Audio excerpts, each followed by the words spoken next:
Assalamualaikum warahmatullahi wabarakatuh. Teman-teman mahasiswa, sekarang kita masuk pada materi terakhir yaitu pengawasan terhadap pemerintah daerah. Ya.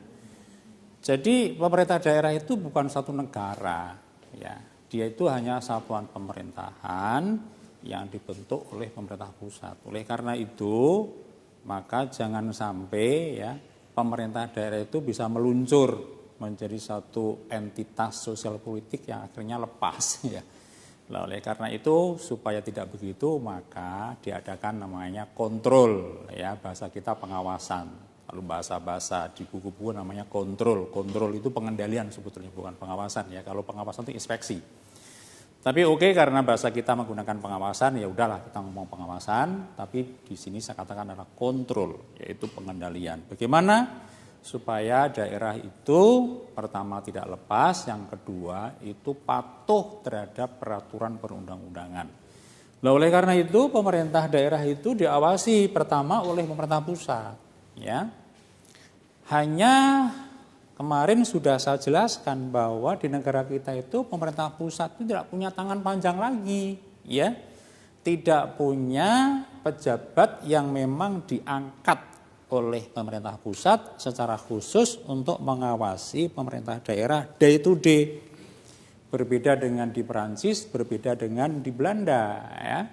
Kalau tadi kemarin saya jelaskan di Perancis ada prefek, ada prefet.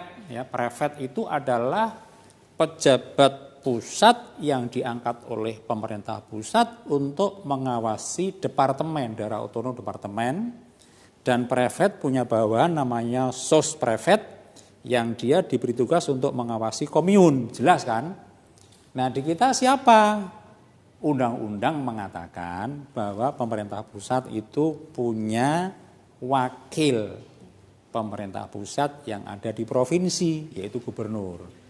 Punya wakil pemerintah pusat ada di kabupaten kota, yaitu bupati wali kota. Hanya yang menjadi tidak logisnya ya, gubernur itu kan dipilih oleh rakyat, bukan diangkat, tidak ditunjuk oleh pemerintah pusat, ya.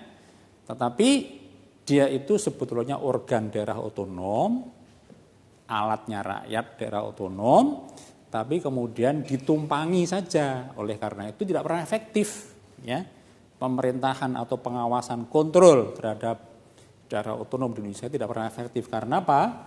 Pemerintah pusat itu tidak punya tangan panjang secara langsung memberikan pengawasan kepada daerah otonom provinsi, daerah otonom kabupaten kota. Ya, ini adalah satu problem. Kemudian yang kedua adalah namanya pengawasan konstitusional, yaitu satu lembaga pengawas ya yang memang tercantum di dalam Undang-Undang Dasar NRI 1945, yaitu BPK ya. Jadi keuangan APBD-nya itu ya, termasuk juga semua dana-dana dari pusat, nah itu nanti diawasi oleh BPK. Kemudian ada namanya pengawasan internal, yaitu pengawasan oleh Pemda itu sendiri ya. Pemda itu kan punya namanya inspektorat. Kemudian juga punya namanya SOP ya. Jadi apa namanya standar operasional prosedur itu ya, nah, itu. Nah itu sebagai satu instrumen pemerintah daerah untuk mengawasi supaya jalannya pemerintahan daerah itu sesuai dengan aturan main, patuh ya. Itu namanya adalah pengawasan internal. Kemudian yang keempat adalah pengawasan peradilan. Jadi peradilan ya, ini mengawasi supaya pemerintah daerah itu patuh kepada semua peraturan perundang-undangan. Bagi mereka yang melakukan korupsi, maka akan diadili lewat KPK yang kemudian bermuara kepada pengadilan. Yang melakukan kejahatan-kejahatan, tindak pidana, tata usaha, akan diadili di peradilan tata usaha. Kemudian untuk pelayanan publik itu ada namanya lembaga milik negara namanya Ombudsman ORI ya, Ombudsman Republik Indonesia, itu pun juga memberikan pengawasan kepada Pemda. Dan yang terakhir adalah pengawasan masyarakat. Oh, masih kurang satu lagi ya, namanya adalah pengawasan politik, yaitu pengawasan oleh DPRD. Nah, ini sifatnya politik ya, jadi antar kekuatan politik. Nah, masyarakat itu bisa mengawasi melalui dengar pendapat, memberikan surat, termasuk demo, itu juga bagian dari pengawasan. Ya, jadi kalau demo itu jangan kemudian, wah ini kok suka demo macam-macam begitu. Kalau tujuannya benar dalam rangka pengawasan, itu adalah satu bagian dari sistem demokrasi kita. Jadi begitulah ya.